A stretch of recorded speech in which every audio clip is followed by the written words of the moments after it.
This content is AI generated for informational purposes only and should not be directly used for clinical decision-making.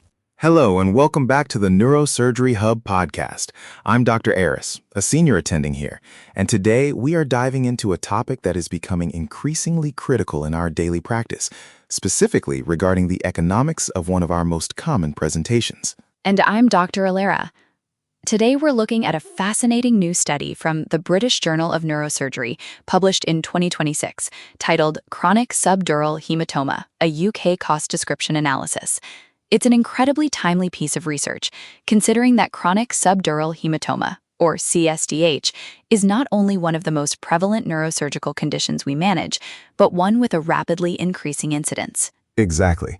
As we see the population age, cSDH is becoming the bread and butter of many units, but the patients are often older, frailer, and have complex perioperative needs. This study really seeks to quantify the financial footprint of those complexities. Why was this the right time for this specific study, Alara? Well, the authors argue that understanding current and future health service costs is essential to inform the implementation of emerging clinical practice guidelines. They conducted a retrospective review of all patients over the age of 16 who required surgical intervention for cSDH at a major UK neurosurgical unit between 2020 and 2023. And for our residents listening, this wasn't just a simple tally. They looked at demographics, comorbidities, medications, specifically anticoagulants and antiplatelets, and very importantly, the length of stay and discharge destinations. But let's get into the meat of the analysis, the costing. Right.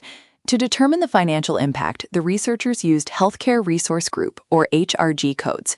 For the clinicians listening, these are the standard codes used by the NHS to categorize treatments for reimbursement.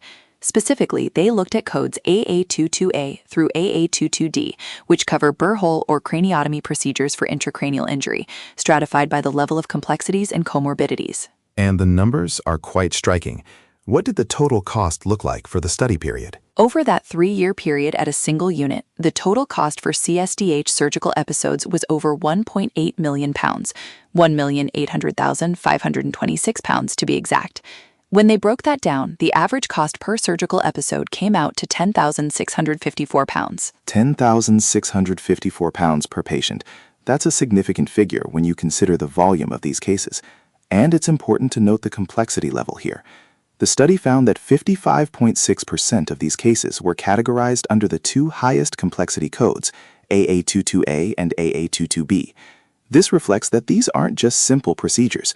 They are often performed on patients with major complications or multiple comorbidities. There was also a very strong correlation between the length of stay and the total cost. In fact, the study reported a Pearson correlation coefficient, an R-squared value of 0.999. This confirms that the primary driver of cost in these cases is how long the patient occupies a hospital bed. That's a crucial point for our trainees.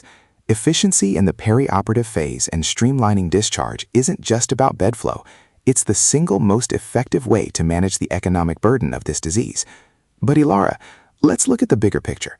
How does this single unit data translate to a national level? This is where the paper gets really interesting for policymakers.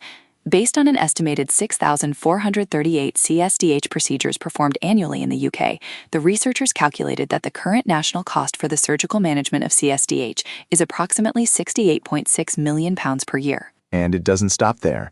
We know the incidence of cSDH is expected to double by the year 2050. Precisely. If we project these costs forward, the author suggests that by 2050, the annual cost to the UK Health Service could reach a staggering £137.2 million. It's a sobering thought. As surgeons, we often focus on the technique, the burr hole placement or the irrigation, but this paper forces us to look at the perioperative needs mentioned in the abstract. If we are going to implement guidelines that provide substantial benefit, they need to address the factors that prolong hospital stays. The study concludes that the economic burden is high and set to rise significantly. They emphasize that identifying interventions that can reduce the length of stay or minimize perioperative complications is the key to sustainable management of cSDH in the future. It's a call to action for more than just surgery. It's about the whole pathway, from the moment they are admitted to the moment they reach their discharge destination. Definitely. It's a fascinating read that bridges the gap between the operating theater and the hospital's balance sheet. Well, that's all the time we have for this episode. Thank you, Dr. Ilara, for breaking down this cost description analysis for us. My pleasure. To our listeners, stay tuned for our next episode where we continue to explore the cutting edge of neurosurgical research. Until then, keep learning and keep operating.